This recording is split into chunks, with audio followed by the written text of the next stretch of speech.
Senhor juiz, se eu falar, o senhor não vai acreditar. A frase ecoou pelo salão abafado do Tribunal de Justiça de São Paulo como uma pedrada no vidro. Era uma manhã chuvosa e o clima pesado parecia refletir o peso daquela audiência. No banco dos réus, uma mulher simples de uniforme gasto de babá, cabelos presos de qualquer jeito, olhava para frente com o coração disparado. Seu nome era Clara Mendes, 35 anos, mãe solteira, conhecida apenas como a babá, entre as famílias ricas para quem trabalhou a vida inteira. Agora, estava ali, diante de um juiz arrogante e de um promotor sedento por fama, acusada de falsificação de documentos. O absurdo, diziam que ela tinha usado papéis estrangeiros para enganar uma família milionária. Mas Clara sabia que aquilo não passava de uma armação. O público cochichava, os jornalistas se ajeitavam com câmeras e o juiz, com um sorriso de deboche, bateu o martelo exigindo silêncio. O que ninguém imaginava é que aquela mulher humilde estava prestes a revelar segredos capazes de virar o tribunal de ponta cabeça. E o pior, o que viria depois deixaria todos sem chão. Antes de começarmos essa história emocionante, me conta uma coisa. De qual cidade e em que horário você está assistindo? Escreve aí nos comentários que eu quero muito saber. E já aproveita para curtir o vídeo, se inscrever no canal e compartilhar com alguém que você sabe que vai se emocionar também. O promotor, um homem alto, de terno caro e voz firme, apontou para Clara como se ela fosse um bicho raro. Essa mulher inventa histórias meritíssimo.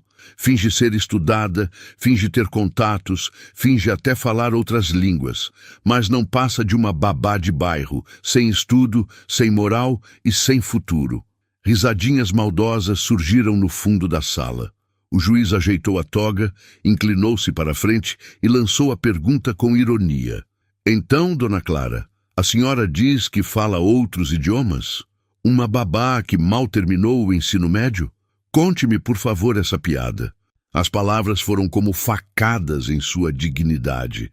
O olhar de Clara, no entanto, não tremeu. Ela respirou fundo e disse: "Não é piada, senhor juiz, mas se eu provar, quem vai rir por último sou eu." O silêncio caiu como um peso.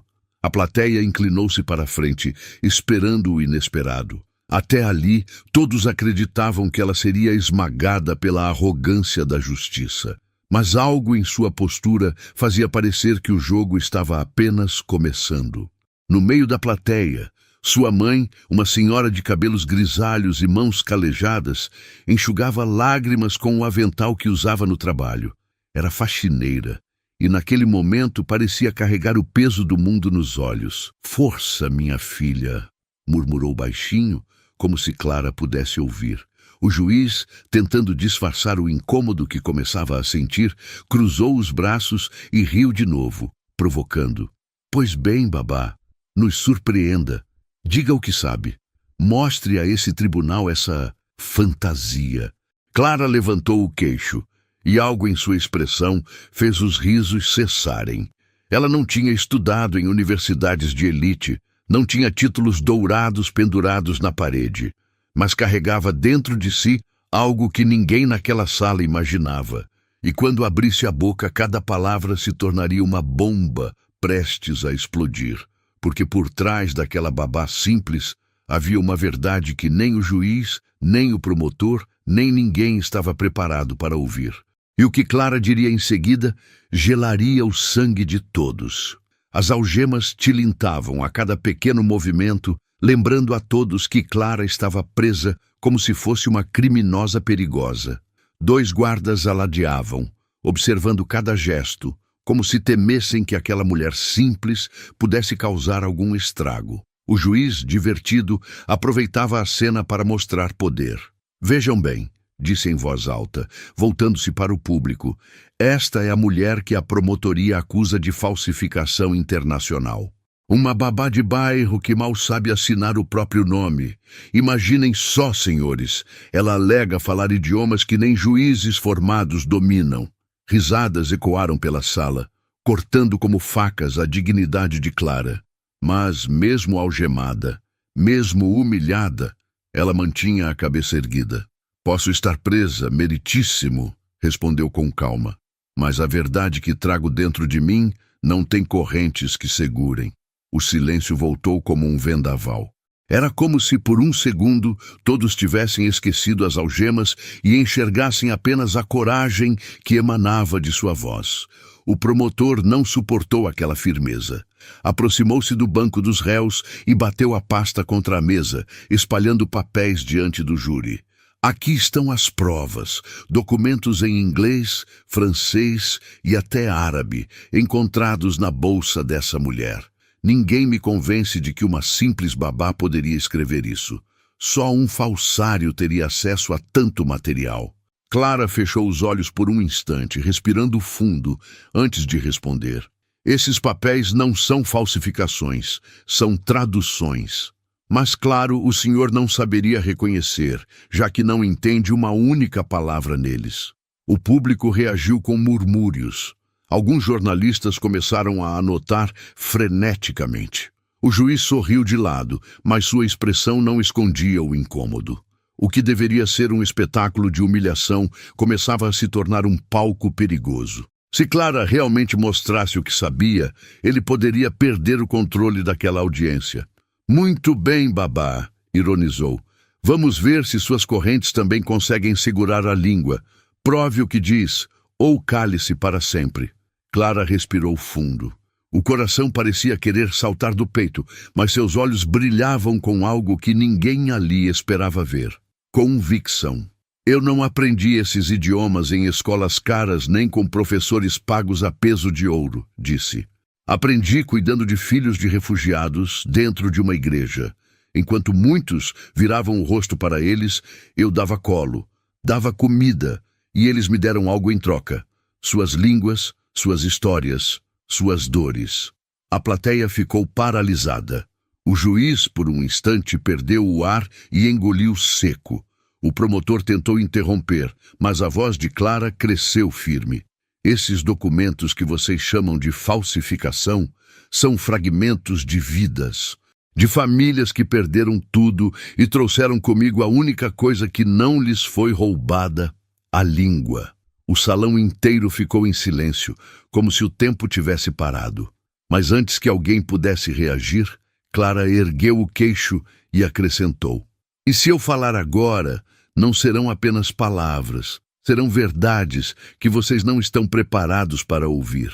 O juiz ajeitou os óculos, tentando disfarçar a tensão que começava a se espalhar na sala. Então, babá, nos mostre essa comédia. Fale alguma coisa, surpreenda-nos. Só não se esqueça de que este tribunal não é uma feira de curiosidades. Clara respirou fundo, as algemas faiscando sob a luz branca do tribunal. Então, levantou a cabeça e, em inglês perfeito, disse com firmeza: My name is Clara Mendes. I am not a liar. I am not a criminal. O impacto foi imediato. Os jornalistas se entreolharam, alguns até engasgando com surpresa. Sem dar tempo para que o público se recuperasse, Clara continuou em francês. La vérité ne s'achète pas, elle se vit. A verdade não se compra, ela se vive. Em segundos, a sala se transformou. O promotor ficou vermelho, o juiz perdeu o sorriso e o público inclinou-se para a frente, hipnotizado pela firmeza daquela mulher algemada. Mas Clara não parou. Mudou para o espanhol, a língua que aprendera com uma criança refugiada que embalava nos braços à noite. La dignidad nos se rouba. Aunque intentem callar-nos, sempre vuelve a gritar. As palavras explodiram como trovões. A plateia ficou muda, como se tivesse visto um fantasma.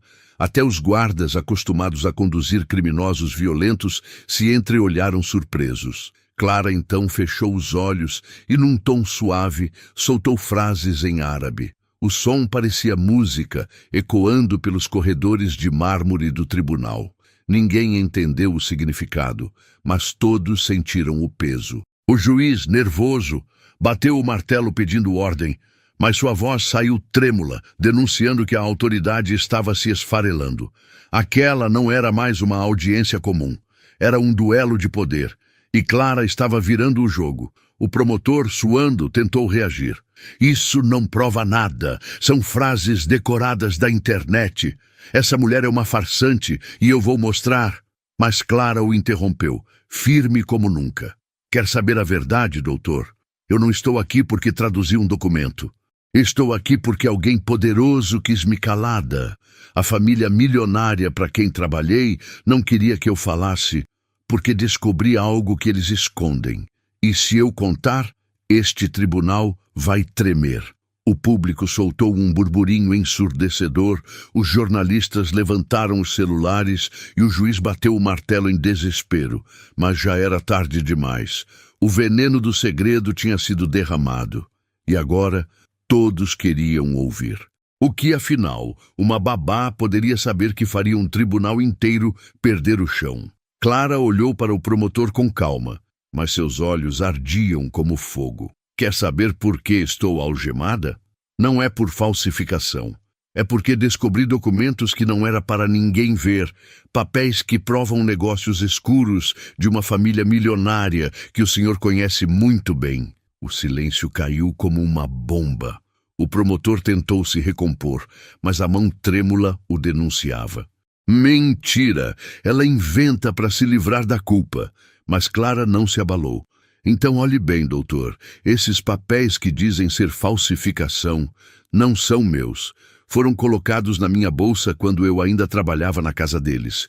Eu vi quando o filho mais velho daquela família escondia contratos dentro de caixas de brinquedos. E sabe por quê? Porque pensavam que uma babá nunca entenderia nada. A plateia prendeu a respiração. O juiz se mexeu na cadeira, desconfortável. Aquela mulher simples estava deixando claro. Sua prisão era parte de uma armação muito maior. O juiz bateu o martelo, mas a autoridade parecia escorrer de suas mãos. Ordem na sala! Isso é irrelevante, dona Clara. Concentre-se em sua defesa. Ela riu, mas um riso cheio de dor. A minha defesa é a verdade, meritíssimo. E a verdade é que este processo inteiro nasceu de um erro que vocês não quiseram admitir. Porque é mais fácil acusar uma mulher pobre do que enfrentar quem tem dinheiro e poder. As palavras ecoaram como trovões. Alguns jurados se mexeram, trocando olhares inquietos. Jornalistas digitavam sem parar, transmitindo cada detalhe em tempo real.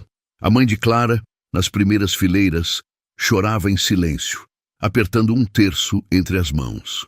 A tensão era insuportável, mas Clara ainda tinha mais cartas na manga. E o que ela prestes a revelar não era apenas sobre os papéis. Era sobre o próprio sistema que tentava esmagá-la.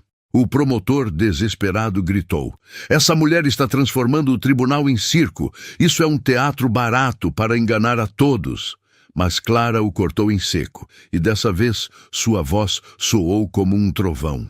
Teatro é vocês fingirem que não sabem da verdade. Vocês me prenderam porque eu ouvi conversas que não era para ouvir.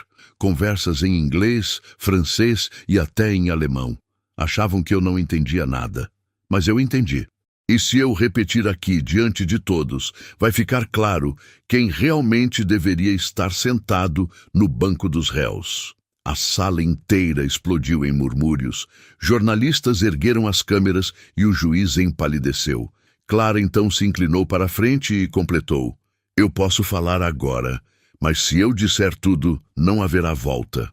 O público estava em choque. Todos queriam ouvir. Mas ninguém imaginava o tamanho da revelação que estava por vir. Clara respirou fundo, olhou para o juiz, depois para o promotor e, por fim, para o júri. Sua voz ecoou clara e firme. "Vocês querem saber o que eu ouvi naquela casa? Querem entender por que me colocaram aqui algemada como se eu fosse criminosa?" O silêncio era absoluto. Então ela disparou. "Ouvi reuniões secretas entre empresários e políticos. Falavam de contratos bilionários escondidos do povo. Eles discutiam como manipular documentos para lavar dinheiro. E sabe qual foi o erro deles? Pensaram que uma babá não entenderia nada, mas eu entendi cada palavra. Em inglês, francês, alemão e até árabe. A plateia explodiu em murmúrios. Os jornalistas levantaram-se com celulares no ar, e o promotor ficou pálido como um lençol. O juiz bateu o martelo com desespero. Ordem! Ordem! Mas sua voz já não tinha peso. Clara estava desmontando o teatro de poder com a arma mais simples, a verdade. O promotor tentou gritar mais alto, mas a voz saiu trêmula. Isso é absurdo. Essa mulher inventa. Ela não tem provas. Clara virou-se para ele com um olhar que perfurava. As provas estão nos papéis que vocês mesmos apresentaram como falsificação. Eu traduzi tudo, cada detalhe, e posso ler aqui agora para todos ouvirem. Querem? O júri se inclinou para a frente, ansioso. O público gritava, alguns pedindo que ela lesse, outros batendo palmas. O juiz, sem saída, gaguejou. Se for relevante, leia. Clara abriu um dos documentos e, com voz firme, traduziu primeiro em inglês, depois em português. Transferência de fundos ilegais para contas no exterior. A sala foi abaixo. Gritos, celulares transmitindo ao vivo, guardas tentando conter a multidão. O promotor suava em pânico e o juiz não conseguia esconder a vergonha. Aquela babá algemada havia transformado a acusação em um bumerangue que atingia os poderosos em cheio. Clara fechou os olhos por um instante, deixando que o silêncio voltasse. Depois ergueu o rosto e disse: Me prenderam porque sou pobre, porque sou babá, porque acreditaram que ninguém me ouviria. Mas esqueceram que a dignidade não tem preço. E quando a verdade fala, até o mais poderoso se cala. Sua mãe correu até ela chorando, abraçando-a mesmo entre as correntes. O júri, emocionado, já não olhava para Clara como ré, mas como símbolo. O juiz respirou fundo, a voz trêmula. O tribunal reconhece que a acusação não se sustenta. A ré está livre. O som metálico das algemas caindo ecoou como trovão. A sala explodiu em aplausos, lágrimas e gritos de alívio. Clara levantou-se, segurou a mão da mãe e olhou para todos. Eu sou apenas uma babá, mas aprendi que a justiça não mora nos palácios. Mora na coragem de não se calar.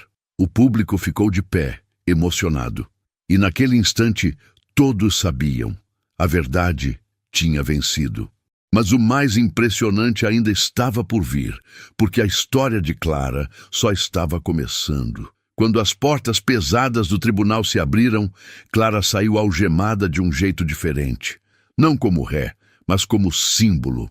Os flashes das câmeras estouravam sem parar. Repórteres disputavam espaço para registrar cada passo daquela babá que tinha enfrentado o sistema e vencido.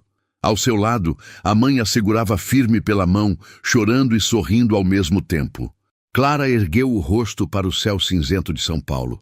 Respirou fundo e pensou. A liberdade não é apenas sair de trás das grades. É poder andar de cabeça erguida, mesmo depois de tentarem te esmagar. A multidão que aguardava do lado de fora aplaudia de pé. Alguns gritavam o nome dela, outros apenas choravam em silêncio. Era como se cada pessoa ali tivesse sentido na pele a mesma humilhação e agora celebrasse aquela vitória, como se fosse sua. Nos dias seguintes, jornais, rádios e programas de televisão falaram sobre o caso. A babá poliglota que enfrentou a justiça, diziam as manchetes. Famílias humildes enviavam mensagens de apoio. E até professores de universidades procuraram Clara para oferecer oportunidades. Mas ela, humilde, recusava os convites para brilhar nos holofotes. Não quero ser estrela. Quero apenas continuar cuidando de crianças, porque nelas está a semente de um mundo mais justo, dizia com serenidade. E, fiel à sua palavra, voltou a fazer trabalho voluntário na igreja, ajudando refugiados, ensinando às crianças que dignidade e sabedoria não se compram, mas se compartilham. Cada palavra sua se tornava lição. Cada gesto, um lembrete de que até uma babá simples pode ensinar ao mundo o idioma mais difícil de todos, o idioma da coragem. E naquela mesma igreja onde começou sua jornada, cercada por crianças de diferentes países que a chamavam de Tia Clara, ela fez uma promessa em voz alta. Enquanto houver alguém tentando calar os humildes, eu vou continuar falando, porque a verdade pode ser perseguida, mas nunca será vencida. As pessoas aplaudiram, algumas choraram, e sua mãe, emocionada, apertou sua mão com orgulho. Clara sorriu, não como vítima, mas como vencedora. O tribunal tinha tentado lhe roubar a dignidade, mas ela saiu dali transformada em símbolo de resistência. E a lição que deixou ecoar até hoje. Não importa se você é babá, faxineira ou milionário. No fim, o único idioma que realmente importa é o respeito. E agora eu quero ouvir você. O que mais te emocionou nessa história? Já passou por alguma situação em que a verdade parecia estar contra você, mas no fim brilhou mais forte? Conta nos comentários, porque sua experiência pode inspirar muita gente. Não esquece de deixar o seu like, se inscrever no canal e compartilhar esse vídeo com quem precisa ouvir essa mensagem de esperança. Juntos, vamos espalhar histórias que tocam o coração.